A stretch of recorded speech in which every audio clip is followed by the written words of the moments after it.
അന്വേഷണ സംഘത്തെ ഗ്രീഷ്മ തെറ്റിദ്ധരിപ്പിക്കാൻ ശ്രമിച്ചുവെന്നും പല ഘട്ടങ്ങളിലും അത് വെല്ലുവിളിയായെന്നും അന്വേഷണ ഉദ്യോഗസ്ഥ ഡി ശില്പ. സന്തോഷമുണ്ട് ഇങ്ങനെ ഒരു കോടതി നമുക്ക് നല്ലൊരു ജഡ്ജ്മെൻറ്റ് തന്നിട്ടുണ്ടെന്ന്. കോടതിയുടെ ഉത്തരവ് നമ്മൾ വെൽക്കം ചെയ്യുകയാണ്. ഇത് നമ്മൾ ഇൻവെസ്റ്റിഗേഷൻ്റെ ജയമാണ്, പ്രോസിക്യൂഷൻ്റെ ജയമാണ്.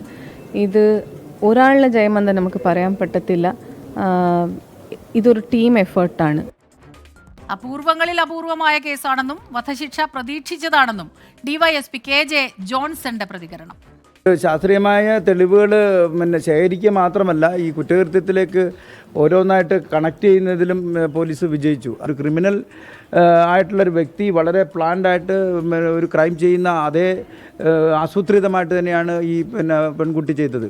അതുകൊണ്ട് തന്നെ മുൻകാല പശ്ചാത്തലമില്ല, ക്രിമിനൽ പശ്ചാത്തലമില്ല എന്ന് പറയുന്നത് ഒരു ന്യായീകരണമല്ല എന്നുള്ള കോടതിയുടെ നിരീക്ഷണം വളരെ പ്രസക്തമാണ്. ഷാരോൺ രാജിന്റെ കുടുംബത്തിന് നീതി ലഭിച്ചെന്ന് special public prosecutor VS Vineeth Kumar പറഞ്ഞു. ഈ കേസിനകത്ത് വളരെ എൻ്റെ പ്രോസിക്യൂഷൻ ഔദ്യോഗിക ജീവിതത്തിന് ഏറ്റവും വെല്ലുവിളി നിറഞ്ഞ ഒരു കേസായിരുന്നു. വളരെ സന്തോഷമുണ്ട് ഈ ഷാരോൺ രാജിൻ്റെ കുടുംബത്തിന് ഒരു നീതി കിട്ടി എന്നുള്ളത്. കേരള പോലീസിന് തീർച്ചയായിട്ടും വലിയൊരു അഭിമാനകരമായിട്ടുള്ള ഒരു അപ്രീസിയേഷനാണ് ഓപ്പൺ കോടതിയിൽ ബഹുമാനപ്പെട്ട കോടതി പറഞ്ഞത്. കേരള പോലീസിൽ അതിവിദഗ്ധമായിട്ട് എത്ര വൈദഗ്ധ്യത്തോടു കൂടിയാണോ ഈ ക്രൈം ചെയ്തത്, പക്ഷേ അതിനേക്കാൾ അതിവൈദഗ്ധ്യത്തോടു കൂടി പോലീസിന് ഇത് പുറത്തു കൊണ്ടുവരാൻ കഴിഞ്ഞു എന്നുള്ളതും ഒരു വലിയ ഒരു അപ്രീസിയേഷനാണ്.